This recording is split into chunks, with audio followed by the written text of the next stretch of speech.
দর্শক, ফ্রান্সকে সরাসরি না বলে দিয়েছে ইরান। এপাশে হরমুজ প্রণালীকে নিয়েই ইরান আর আমেরিকার মধ্যে মারাত্মক ধরনের অনিশ্চয়তা তৈরি হয়েছে। কাতারের রাজধানী দোহায় যে বৈঠকের দাবি করে আসছিল আমেরিকা, ইরান তা এখন পরিষ্কার করে বলছে এই ধরনের বৈঠকে বসার কথা তাদের নেই। তবে কাতারের মধ্যস্থতায় পরোক্ষভাবে হয়তো কিছু বার্তা আদান প্রদান হতে পারে। তাহলে আসলে ব্যাপারটা কি? এপাশে ইসরায়েলের হাইফা বন্দর নগরী কেঁপে উঠেছে ভয়াবহ এক বিস্ফোরণে। কারা এই বিস্ফোরণের পেছনে রয়েছে, কারা এর সাথে জড়িত? একই সময়ে ইসরায়েলের প্রধানমন্ত্রী বেনিয়ামিন নেতানিয়াহু এবং যুদ্ধমন্ত্রী ইসরায়েল কাজ দক্ষিণ লেবানন সফর করেছেন। তারা আসলে কি বার্তা দিতে চাইলেন? তারা কি লেবাননের প্রতিরোধ গোষ্ঠীকে তুচ্ছ তাচ্ছিল্য করতে চাইলেন? তারা কি ইরানকে কোনো বার্তা দিতে চাইলেন? সুপ্রিয় দর্শক, এইসব বিষয় নিয়ে এখনকার ভিডিওতে বিস্তারিত আলোচনা করব। আশা করি আপনারা শেষ পর্যন্ত সঙ্গে থাকবেন। আর ভিডিও ভালো লাগলে বরাবরের মতোই বলি, লাইক কমেন্ট শেয়ার করবেন এবং চ্যানেলটি সাবস্ক্রাইব করে টক উইথ সিরাজের সাথেই থাকবেন। দর্শক, চলুন বিস্তারিত আলোচনা করি। ফ্রান্সকে একেবারে সরাসরি না বলে দিয়েছে ইরান। কি বিষয়ে না বলল? ফ্রান্স প্রস্তাব দিয়েছিল হরমুজ প্রণালী এলাকায় ইরান যে মাইন বসিয়ে রেখেছিল আমেরিকা এবং ইসরায়েলের সাথে যুদ্ধের সময়, সেই মাইন পরিষ্কার করা বা অপসারণ করার জন্য ইরানের সাথে সহযোগিতা করতে চেয়েছিল ফ্রান্স। তারা বলেছিল যে আমরা যৌথভাবে কাজ করি। এই প্রস্তাব দিয়েছিলেন দেশটির প্রেসিডেন্ট ইমানুয়েল ম্যাক্রন। ইরানের পক্ষ থেকে আজকে একেবারে পরিষ্কারভাবে বলা হয়েছে যে এই ধরনের সহযোগিতার কোনো প্রয়োজন নেই, ইরান বিষয়টি একাই দেখবে। হরমুজ প্রণালী থেকে কতগুলো মাইন সরাতে হবে আর কতগুলো সরাতে হবে না, মাইন কিভাবে সরাতে হবে কিভাবে সরাতে হবে না, সেটা ইরান ভালো বোঝে, সেটা ইরানই দেখবে। এখানে কারোর কোনো হস্তক্ষেপের প্রয়োজন নেই, কারোর সহযোগিতা করারও প্রয়োজন নেই। ইরান বিষয়টা দেখবে, এখানে তোমাদের এই সহযোগিতা লাগবে না, ধন্যবাদ। ইরান এখানে একদম পরিষ্কার বার্তা দিয়ে দিয়েছে ফ্রান্স সহ যারা যারা হরমুজ প্রণালীর ব্যাপারে ইন্টারেস্টেড তাদের সবাইকে বার্তাটা পরিষ্কার হলো এই যে হরমুজ ইরানের, ইরান দেখবে। এখানে কারোর কোনো খবরদারি, কারোর কোনো মাতব্বরি ইরান এগুলো পছন্দ করে না, এগুলো দেখবে না, এগুলো দেখতে চায় না। ফ্রান্সকে এই কথা বলার আরও বড় কতগুলো কারণ আছে। একটা কারণ হচ্ছে বেশ কয়েকদিন আগে খবর বেরিয়েছিল ফ্রান্স এবং ব্রিটেন মিলে তারা হরমুজ প্রণালীতে একটা অভিযান চালাতে চেয়েছিল। ইরান যে হরমুজ প্রণালী আটকে রেখেছিল সেই আটকে রাখা অবস্থা মুক্ত করতে, অর্থাৎ হরমুজ প্রণালী মুক্ত করতে। কিন্তু তখন ইরানের কড়া এবং কঠোর হুঁশিয়ারির মুখে ফ্রান্স সেখান থেকে পিছু হটেছিল। তারা বলেছিল যে না, আমরা এই ধরনের কোনো পরিকল্পনার সাথে জড়িত না। আবার এপাশে গতকাল ওমানের সাথে ফ্রান্স কয়েকটা চুক্তি করেছে, তার ভিতরে হরমুজ প্রণালী নিয়ে একটা ব্যাপার আছে। এখানে ফ্রান্সের সাথে এই চুক্তি করার পর ওমানের পক্ষ থেকে নাকি বলা হচ্ছে, এখনও কনফ্লিক্টিং ব্যাপারটা, ওমান ইরানের সাথে যৌথভাবে হরমুজ প্রণালীতে ফি নিতে রাজি নয়, টোল নিতে রাজি নয়, অর্থাৎ ওমান টোল না নেওয়ার পক্ষে। এই কথাগুলো মূলত পশ্চিমা জগৎ থেকে এসেছে। তবে ইরানের পররাষ্ট্র মন্ত্রণালয় অবশ্য একটা প্রতিক্রিয়া জানিয়েছে একটু পরোক্ষভাবে, যে ওমান যদি এই রকম কথা বলে থাকে বা ওমান যদি হরমুজ প্রণালী ম্যানেজমেন্টের ব্যাপারে আমাদের সাথে আসতে রাজি না হয় বা অনিচ্ছা থাকে বা হরমুজ প্রণালী থেকে টোল যদি না নিতে চায়, সেটা ওমানের ব্যাপার। কিন্তু যদি সেরকম হয় তাহলে ইরান একাই হরমুজ প্রণালী ম্যানেজ করবে। এখনও চূড়ান্ত এই ব্যাপারে কথাটা বলা যাচ্ছে না, কারণ আমরা এর আগে দেখেছি যে তারা ইরানের সাথে কিন্তু শক্ত অবস্থানে ছিল। হঠাৎ করে এই জায়গা থেকে দুর্বল বা নরম অবস্থানে চলে যাওয়ার কথা না।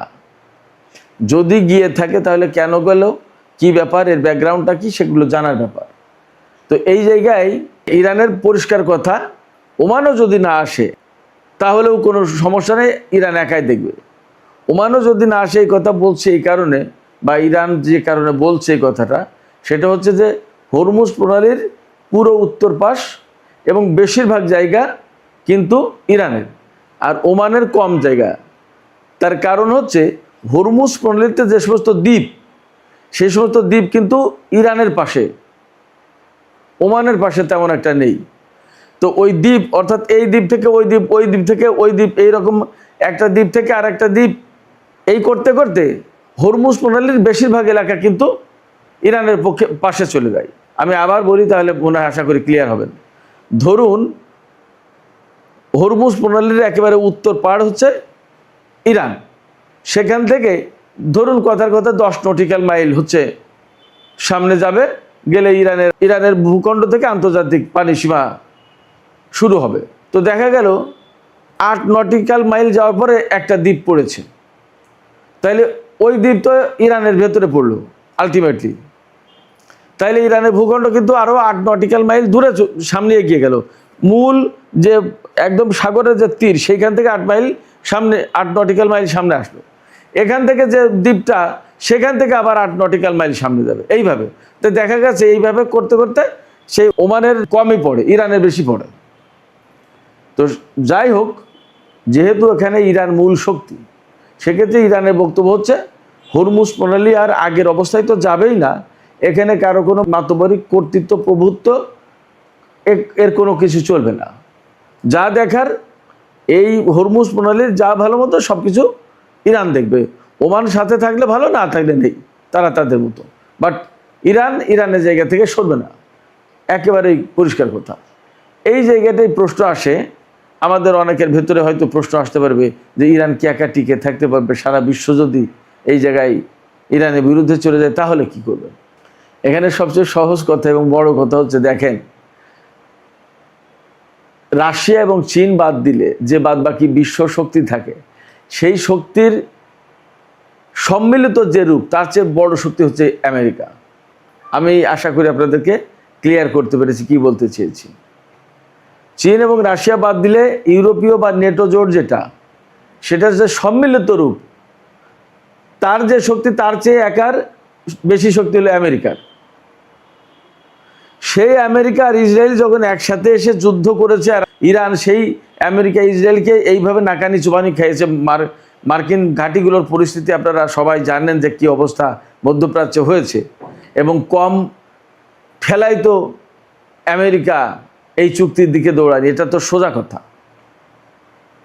ফলে ওই ভাবনাটা, ওই টেনশনটা, ওই দুশ্চিন্তাটা না করলেও চলবে যে সারা বিশ্বের সব দেশ যদি মিলে আসে তাহলে কি হবে। না, ইরান এই জায়গায় ভয় পাচ্ছে না। ইরানের বক্তব্য হচ্ছে যে এটা আমার, এটা আমাকেই ম্যানেজ করতে হবে, আমি করব, তাতে যাই হোক না কেন। আর এখানে আমি আপনাদেরকে আরেকটু বলি, ওই যে সেই চীন রাশিয়া ইরানের ব্যাপারে তাদের যে অবস্থান, যুদ্ধের আগে যে অবস্থান ছিল, যুদ্ধের সময় সেই অবস্থান, বরং এখন আরও শক্ত হয়েছে দুই কারণে। এক হচ্ছে যে রাশিয়া এবং চীন দুই দেশেরই ইরানকে প্রয়োজন। এই কেন প্রয়োজন সেই ব্যাখ্যা কিন্তু আমি বহুবার দিয়েছি। আজকে খুব সংক্ষেপে বলি যে ইরান যদি মধ্যপ্রাচ্যে না থাকে, রাশিয়া এবং চীনের কোনো মধ্যপ্রাচ্যে কোনো পা রাখার জায়গা থাকবে না। আমেরিকাকে কর দিয়ে, ইসরায়েলকে কর দিয়ে মধ্যপ্রাচ্যে ঢোকা লাগবে চীন এবং রাশিয়ার। রাশিয়ার চেয়ে চীনের সংকটটা বেশি। অতএব ইরানকে টিকিয়ে রাখতে হলে, ইরানকে বাঁচিয়ে রাখতে হলে এবং ইরানকে বিজয়ী করতে হলে চীন এবং রাশিয়াকে সাপোর্ট দিতেই হবে, এবং এই সাপোর্টটা দেওয়া তাদেরই প্রয়োজন, এটা ইরানের জন্য না। চীন রাশিয়া এখানে সাপোর্ট দেবে না, এটা ভাবার কোনো কারণ নেই, এবং চীন রাশিয়া ইরানের সাথে নেই, এটাও ভাবার কারণ নেই। বরং যুদ্ধের সময় বা যুদ্ধের আগে যা ছিল তার চেয়ে এখন বেশি শক্ত চীন রাশিয়ার অবস্থান। এটা গেল একটা কারণ, তাদের স্বার্থের প্রয়োজন। আর একটা কারণ হচ্ছে যে ইরানকে নিয়ে চীন এবং রাশিয়ার হয়তো একটা কনফিউশন ছিল যে আমরা যে এই অস্ত্র দিচ্ছি, সাপোর্ট দিচ্ছি, প্রযুক্তি দিচ্ছি, এইগুলো ঠিকমতো ব্যবহার করতে পারবে ইরান, নাকি আমাদের এই অস্ত্র, এই সাপোর্ট এবং এই প্রযুক্তি মায়ের খেয়ে দেবে, তখন আমাদের বাজার নষ্ট হবে। কিন্তু যুদ্ধে ইরান যথেষ্ট সফলতার পরিচয় দিয়েছে এবং সাকসেসফুলি ইসরায়েল এবং আমেরিকাকে মোকাবেলা করেছে। এই জায়গা থেকে রাশিয়া এবং চীন অবশ্যই এখন এইভাবে ভাবতে বাধ্য হবে যে না, ইরানকে দিলে সে ঠিক মতোই কাজটা করতে পারবে। অতএব ইরানের উপরে সামরিক, রাজনৈতিক এবং কূটনৈতিক সব পর্যায়ে চীন এবং রাশিয়ার আরও বেশি আস্থা বেড়েছে। অতএব হরমুজ প্রণালী ম্যানেজমেন্টের যে ব্যাপারটা, সেই জায়গায় আপনারা নিশ্চিত থাকতে পারেন ইরানের পেছনে চীন এবং রাশিয়া আছে, এবং ইরান নিজে তো শক্তিশালী বটেই, এখানে চীন এবং রাশিয়ার একটা সমর্থন আছে, সেই সমর্থনও ইরানকে শক্তিশালী করছে, এবং সেই জায়গা থেকে ইরান যথেষ্ট স্ট্রংলি বলতে পারছে যে এখানে কারোর প্রয়োজন নেই, এটা আমরাই ম্যানেজ করব। এই ম্যানেজমেন্টের মূল যে কাজ সেটা হচ্ছে জাহাজ কোনটা ঢুকতে পারবে, কোনটা আসতে পারবে, এটা সমস্ত সব কিছু ইরান কন্ট্রোল করবে, নাম্বার 1। নাম্বার 2, প্রতিটি জাহাজ টোল দেবে। ইরান কাকে ছাড় দেবে, কাকে ছাড় দেবে না, সেটা ইরানের ব্যাপার। নাম্বার 3 হচ্ছে যে হরমুজ প্রণালীর যে সত্যিকার অর্থেই পরিবেশ বাঁচানোর একটা প্রশ্ন আছে। এত বিপুল পরিমাণে জাহাজ চলাফেরা করে, এত বিপুল পরিমাণে তেল এবং তেলজাত পণ্য, গ্যাস এখান থেকে পরিবহন হয়, এর অনেক কিছুই সমুদ্রের পানিতে মেশে, এবং দক্ষিণের বাতাস হলে উত্তরের কূলে অর্থাৎ ইরানের উপকূলে গিয়ে সেইগুলো জমা হয়। এই বর্জ্য, এই নষ্ট জিনিস সব জমা হয়। এতে ইরানের উপকূলীয় অঞ্চল, অর্থাৎ সেটা তো ইরানের সীমা, ইরানের সীমানার ভেতরে কেউ কোনো কিছু নষ্ট করবে আর ইরান তার খেসারত দেবে, এটা তো হতে পারে না। যার কারণে ওই পরিবেশ ম্যানেজমেন্টের জন্য, ওই পরিবেশ ব্যবস্থাপনা করার জন্য পয়সার প্রয়োজন। যারা জাহাজ নেবে তাদেরকেই পয়সা দিতে হবে, এটা হচ্ছে ইরানের যুক্তি। ফলে এই যুক্তিকে খুব একটা নাকচ করা বা লঙ্ঘন করার বা রিজেক্ট করার সুযোগ খুব একটা নেই। যার কারণে ইরান যে শক্ত অবস্থান নিয়েছে, সেই শক্ত অবস্থান মনে হয় ধরে রাখতে পারবে, এবং ইরানের এই অবস্থানকে মেনে নিয়েই সবাইকে হরমুজ প্রণালী ব্যবহার করতে হবে। হরমুজ প্রণালী ব্যবহার না করলে কি হবে? দেন অ্যান্ড দেয়ার তেলের দাম বেড়ে যাবে, গ্যাসের দাম বেড়ে যাবে, সারা বিশ্বে জ্বালানি সংকট পড়বে, জ্বালানির দাম বেড়ে যাবে। তখন সারা বিশ্বে পণ্য মূল্য, বাজার খরচ, পরিবহন খরচ সমস্ত সব কিছু বাড়বে, এবং বিশ্বের অর্থনীতি অস্থিতিশীল হয়ে যাবে। শুধু অস্থিতিশীল নয়, মন্দা হয়ে যাবে। তখন কি হবে? অতএব হরমুজ প্রণালীকে বাঁচিয়ে রেখে সবাইকে ভাবতে হবে। আর হরমুজ প্রণালীকে যদি বাঁচিয়ে রাখা মানে উন্মুক্ত রাখতে হয়, তাহলে ইরানের কথা শুনতে হবে। তা না হলে আবার যুদ্ধ পরিস্থিতি। এখানে এই বিষয়টা নিয়ে গ্যাড়াকলে পড়ে গেছে আমেরিকা যে সমঝোতা করেছে ইরানের সাথে 14 দফা, সেই সমঝোতায় কিন্তু ইরানের দাবি অনুযায়ী, ইরানের বক্তব্য অনুযায়ী যে 60 দিন টোল ফ্রি থাকবে, এরপরে গিয়ে এই হরমুজ প্রণালীর ব্যবস্থাপনার দায়িত্ব থাকবে ইরানের হাতে, ইরানের দাবি অনুযায়ী। এবং প্রকাশিত যে সমঝোতা আমরা দেখেছিলাম তাতে এই বিষয়টা এইভাবে উল্লেখ করা হয়েছে। এখন আমেরিকা যদি যুদ্ধ পরিস্থিতি বন্ধের পরে, স্বাভাবিক হওয়ার পরে এখন যদি মুসরামুসরি করে, ইরান তো ছাড়বে না। ইরানের পরিষ্কার বক্তব্য হচ্ছে, ইরানের জেনারেলরা আজকেও বক্তব্য দিয়েছে, যুদ্ধবিরতি বা সমঝোতার যদি কোনো একটা ধারা লঙ্ঘন করা হয়, তাহলে তার জবাব ইরান সামরিকভাবে দেবে। তার মানে মধ্যপ্রাচ্যে আমেরিকার যে সমস্ত অবস্থান আছে, ঘাঁটি আছে, সেগুলো আবার ইরানের টার্গেটে পড়ে যাবে, এবং সেগুলোর উপর ইরান আবার হামলা চালাবে। ব্যাপারটা যদি তাই হয়, তাহলে পরিস্থিতি কিন্তু আবার মারাত্মক রকমের বিস্ফোরণ উন্মুখ হয়ে উঠবে। এই বিস্ফোরণ উন্মুখ হয়ে ওঠার ফলে যা হবে, হরমুজ প্রণালী টোটালি বন্ধ হবে, মধ্যপ্রাচ্য অস্থিতিশীল হবে, আবার সারা বিশ্বে ভয়ঙ্কর একটা ক্রাইসিস তৈরি হবে, এবং সেখান থেকে আস্তে আস্তে বড় পরিসরে যুদ্ধ ছড়িয়ে পড়তে পারে।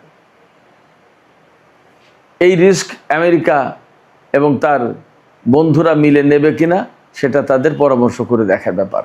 আর এখানে পাকিস্তান এবং কাতার বিশেষ করে তারা মধ্যস্থতা করছে, তারাও বিষয়গুলো আমেরিকার কাছে তুলে ধরতে পারে।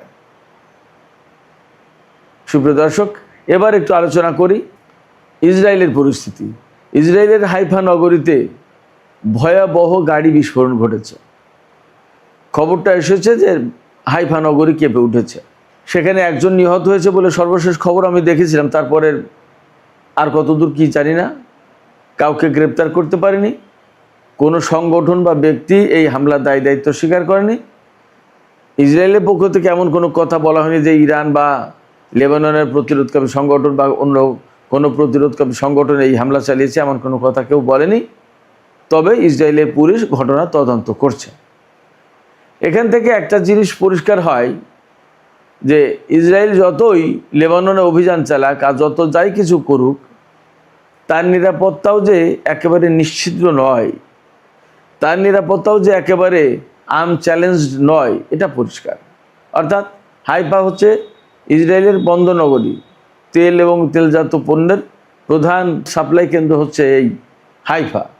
সেখানে যদি এরকম গাড়ি বোমা বিস্ফোরণ হয় এবং তাতে শহর কেঁপে ওঠে এবং জনজীবন একেবারে অস্থিতিশীল হয়ে পড়ে, তাহলে বোঝা যায় যে ইসরায়েলের ভেতরেই কোনো মতেই নিরাপত্তা একদম নিশ্চিত নয়। এবং ইসরায়েলের গোয়েন্দা সংস্থা আর নিরাপত্তা সংস্থা এত শত কিছু ভেদ করেও যে ভেতরে এরকম ঘটনা ঘটানো যায় তা পরিষ্কার। এদিকে ইসরায়েলের প্রধানমন্ত্রী বেনিয়ামিন নেতানিয়াহু এবং যুদ্ধমন্ত্রী ইসরায়েল কাটজ, এই দুইজন দক্ষিণ লেবাননে সফরে গেছেন। দক্ষিণ লেবাননে সফরে গিয়ে সেনাবাহিনীর সাথে তারা ছবি তুলেছে, আরও অনেক কিছু। এই যে সেখানে গিয়ে সেনাদের সাথে হাসি মুখে ছবি তোলা, একটা গর্ব ভরে দেখানো যে আমরা দক্ষিণ লেবাননের ভিতরে আসলাম, এগুলো হতে পারে, দেখাচ্ছে। হয়তো এটা দিয়ে লেবাননের প্রতিরোধকারী সংগঠন বা ইরানকে নেতানিয়াহু হয়তো তুচ্ছ-তাচ্ছিল্য করছে যে আমরা এখানে, হয়তো এটা দিয়ে এটা বোঝাতে চাইছে যে দক্ষিণ লেবাননে একসময় ইসরায়েল ছিল, লেবাননের প্রতিরোধকারী সংগঠনের প্রতিবাদ, যুদ্ধ এবং প্রতিরোধের মুখে একসময় চলে গিয়েছিল, আবার সেই দক্ষিণ লেবাননে আমরা এখন আছি। বাট এটাও ঠিক যে আবারও পরিস্থিতি ঘুরে যেতে পারে, বলা তো যায় না কখন কোনটা কি হয়। তো আবার দক্ষিণ লেবাননকে কেন্দ্র করেই নতুন করে ইরানের সাথে ইসরায়েলের বড় ধরনের সংঘাত শুরু হতে পারে, এমন আশঙ্কাও কিন্তু উড়িয়ে দেওয়া যায় না। কারণ আমেরিকার সাথে ইরানের যে 14 দফা সমঝোতা হয়েছে, সেই সমঝোতায় পরিষ্কার করে 1 নম্বর দফায় বলা হয়েছে যে লেবানন সহ মধ্যপ্রাচ্যের সব ফ্রন্টে যুদ্ধ বন্ধ করতে হবে। ইরানের উপর যুদ্ধ বন্ধ করলেই সাথে সাথে ইরান জবাব দিয়েছে, লেবাননে যদি ইসরায়েল হামলা বন্ধ না করে তাহলে হয়তো ইরান আবার নতুন করে ভিন্ন কথা বিকল্প চিন্তা করতে পারে, তখন কিন্তু পরিস্থিতি খারাপ হবে।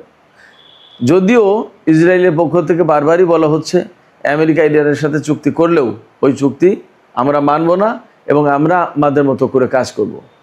এখানে আমেরিকার জন্য বড় পরীক্ষা যে ইসরায়েল তার কথা শুনবে কিনা, এটা একটা বিষয়। আর একটা বিষয়, ইরান লেবাননকে যে কথা দিয়েছিল যে আমরা তোমাদেরকে ছেড়ে যাব না এবং লেবানন অবশ্যই ইরানের সাথে সমস্ত সব কিছুতে জড়িত থাকবে, তো তাই যদি হয় তাহলে ইরানের জন্যও দায়িত্ব হচ্ছে লেবাননে ইসরায়েলের হামলা এবং অভিযান সমস্ত সব কিছু বন্ধ করা। যদি তা না করতে পারে এবং দক্ষিণ লেবাননে যে ইসরায়েল দখলদারিত্ব কায়েম রাখতে চাচ্ছে, বেশ কিছুদিন ধরে সেখানে সেনা রাখবে, এইটা রাখতে পারবে কি পারবে না, এই ব্যাপারে সমস্ত চ্যালেঞ্জ এখন কিন্তু ইরানের সামনে। ইরান আসলে সেই চ্যালেঞ্জ কিভাবে মোকাবেলা করে সেটা দেখার ব্যাপার। আবার আমেরিকাও ইসরায়েলের এই চ্যালেঞ্জ কিভাবে মোকাবেলা করে সেটাও দেখার ব্যাপার। আমেরিকা যদি ইসরায়েলের চ্যালেঞ্জ মোকাবেলা করতে না পারে তাহলে 14 দফা বাস্তবায়ন হলো না এবং ফাইনালি আমেরিকার সাথে ইরানের চুক্তি হবে না। আর ইসরায়েল লেবাননে যে দখলদারিত্ব কায়েম করেছে এবং হামলা চালাচ্ছে, সেটা যদি সিরিয়াসলি ইরান মোকাবেলা করতে না পারে তাহলে লেবাননের জনগণের কাছে বা বিশ্ববাসীর কাছেও কিন্তু ইরান অনেকটা হেয় প্রতিপন্ন হবে। এই সমস্ত সব কিছু আসলে কি হতে যাচ্ছে আগামী কিছু দিনের ভেতরে আশা করি পরিষ্কার হবে। আমরা ততক্ষণ পর্যন্ত অপেক্ষায় থাকি। সুপ্রিয় দর্শক, এখনকার আলোচনা এখানে শেষ করতে চাইছি। যাবার আগে আমি আপনাদের কাছে জানতে চাই আপনাদের কি মনে হচ্ছে, এখানে দুটো চ্যালেঞ্জ, ইরানের সামনে একটা, আমেরিকার সামনে একটা। আমেরিকা এবং ইরান তাদের সামনে যে চ্যালেঞ্জ, সেই চ্যালেঞ্জ মোকাবেলা করে চূড়ান্ত চুক্তির দিকে যেতে পারবে কিনা